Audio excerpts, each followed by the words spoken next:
So, ang code na lang nito ngayon, nung pinalitan natin ng module is control module configuration and compatible sa ABS. So, meaning, wala ng U3000 na code. U3000 is yung code niya for ABS. Hindi ko lang siya mapasok sa program. So, tsatsagain na lang natin. Pero anywhere elsewhere, dito sa TCM at PCM at everything, all goods. All green na siya. So, kailangan natin ma-program to. Nahihirapan tayo program dahil nagahang aking laptop. Sino kaya ang taong magbibigay sa akin ng magarang laptop? Hindi, may laptop naman tayo kaso lang. Nagahang eh. Tsagayin na lang natin to, tsagayin. Tsagayin natin para matapos. Tsatsagain kita hanggat ako'y nabubuhay. Fiesta. Nandiyan pa rin yung EPS niya. So, at least wala na yung code niya na U3000. Incompatible na lang siya kasi hindi pa nga natin ma-program. So, ako, nandito na yata yung isang nagpa-repair. Teka nga, basin muna natin. Hello? Sir, ano po? Yes po? Wait lang po sir, pasensya na po sa abala. Traffic lang po. Traffic. Okay lang sir, no problem. Sige lang sir, dito lang ako, hintayin ko na kayo. Tapos naman na lahat no. Okay na lang inaantay ko sir eh. Pinalabas ko na lahat ng mga kliyente natin para sa inyo. Ingat kayo sir. Ano? Ingat. Thank you po, thank you. Sige po. Thank you. May nagpagawa kasi sa atin ng EcoSport niya. Bangga. So, pinasabay natin dun sa pintor natin. 2 days lang gawa na. Ganda ng pagkakagawa. Mamaya itutur ko kayo dun.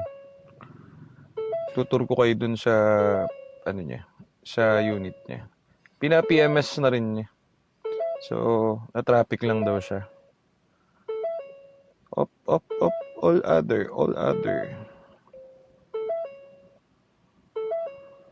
Okay. So, program na ulit tayo. Medyo nahihirapan tayo pero lalaban tayo at hindi tayo susuko. Hindi tayo susuko. Kailangan nating matapos ito dahil kailangan na rin itong ma-finishing mamayang gabi. Tapos, tomorrow ang mga kailangan palitan. Ito kasi madugong part eh. So, kailangan ma-clear natin yung ABS. Sa ABS, paulit-ulit tayo. Pero, tandaan nyo, important yan. Nagkakaroon ng problem ang tranny kapag ang ABS ay sablay.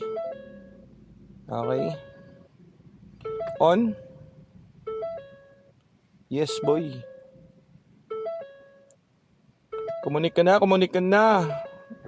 Ako ay nagugutom na. Ako sana ay pagbigyan. Wow! Dati ako songer eh. Hirap pag walang kausap. Nangkot ka rito. Download pa tayo rito so itutur ko muna kayo. Halika. Tutur ko kayo guys. Matanggal yung cord. So, meron tayo ditong Geely. Nakuha natin kahapon. Ganda oh. Geely na 2020. Ang tinakbo lang 23,000 kilometers. So, all goods to. Eto kay Sir Mark. Bukas baka release na natin to. Ito yung sinasabi ko na nagpa-repair sa atin. Sinabay na natin kasi layo pa niyan si Sir eh. Wasak tong buong harap, tong buong gilid niya. Wasak yan. Ito. Ayan o, simula dito, wasak. Papunta ron.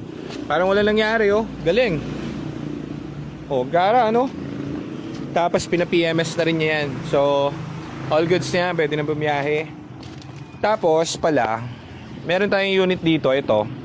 Dapat to, may client tayo all the way from ano bang bansa yung basta OFW yun sir. Galing pang airport yon kanina. So dapat kukuhanin na nila tong unit nila. So eto yung binili nila, Ford Fiesta. Actually lahat dito tinest drive na lang to kahapon ng matindi.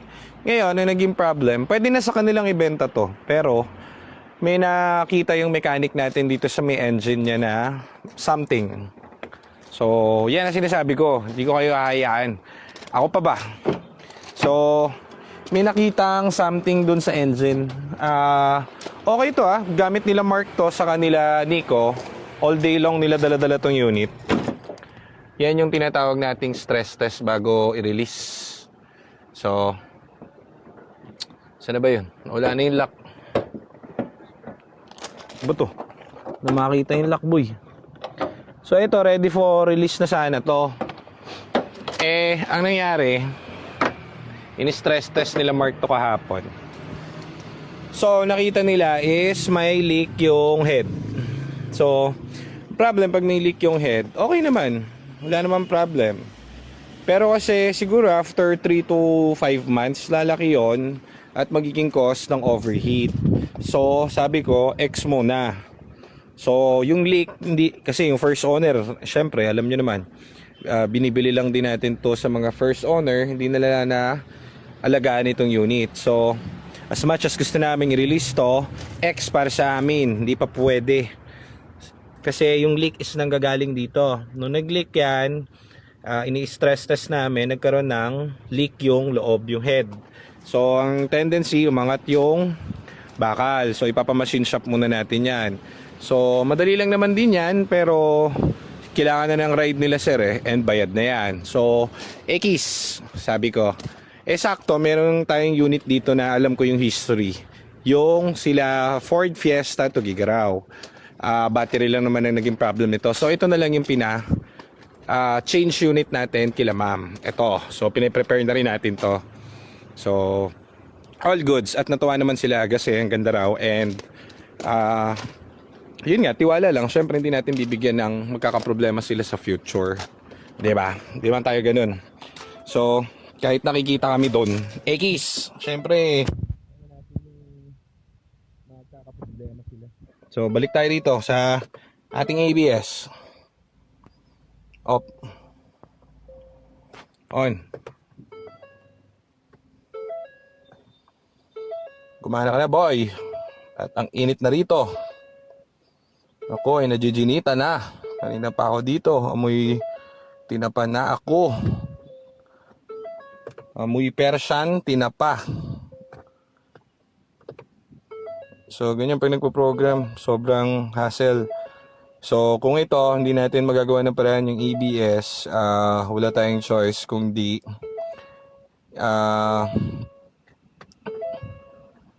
wala tayong choice kung di gawa ng paraan. Yun lang naman. So okay, program na. Ano pa ba? Self-test natin. Ano pa ba lumalabas dito sa iyo, boy?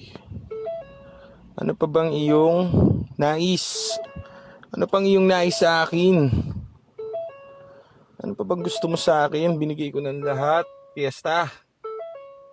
Binigay ko na sa iyo lahat. Ang ilaw pa rin ang ABS mo. Wala naman U3000. Pero I think, ang nagiging problem ko is, meron kasi dito ang BCM kanina. So, baka sira yung fuse. So, tingnan natin yung fuse mamaya. At naghang pa nga! Napanantipak lang! Naghang na naman. So, doon tayo sa isa kong laptop. Doon sa maliit. Yun ang gamitin natin. Talagang sinusubukan mo ako. May Persian na ako. Sige, babalik tayo. So, patayin muna natin. Kuha na natin yung isa nating computer para matapos tayo rito.